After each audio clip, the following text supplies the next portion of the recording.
So I made a video showing how I can get really high quality like this directly into my phone, so I don't need to do any transferring, color grading, anything like that, and still get incredibly high quality videos fast. And you guys wanted to know how I do that, so this is going to be a quick video breaking down all the different stuff I use. Now first, starting off, I'm not filming on a phone. I'm filming on a full-size camera like this. The one I'm using right now is called the Lumix S1 II. This is its like photography little brother. This is the Lumix S1R. But here we go. So on the side of this right here, there's a little HDMI port. I don't know if you'll be able to see that. I take that HDMI out from there and I run that into this little device right here.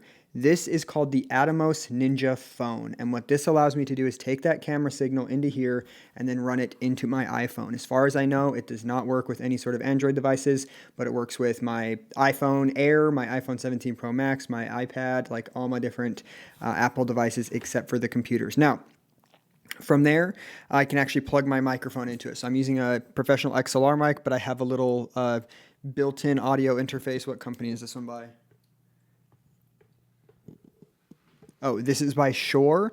So this is a Shure audio interface that plugs directly into any XLR mic and just has a USB out, and that USB can actually plug into here as well. And all of that is coming together to be able to go directly into my phone.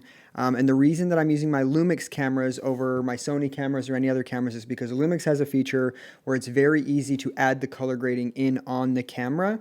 And send that out through the HDMI. And because I'm using the Lumix S1 II, I'm able to enable high dynamic range mode, which makes the image quality even easier to work with and get it to not look like super crunchy. I've tried this on a lot of different cameras, and while they still will look good and will work, I still have to usually play with them a little bit once I get them into TikTok to edit them, versus this one, right out of camera, I can post it looking exactly like this and it's just fine. So that's my basic workflow. Typically, I'm not plugged into my phone. I usually like to be plugged into my M4 iPad Pro, but that's just because I like the bigger screen. And so when I'm doing my top-down setup right here, because there's another camera right here above me, when I'm doing the top-down setup showing products, I want to be able to easily see what I'm filming instead of having to like crank my head up and try to look at the camera up there.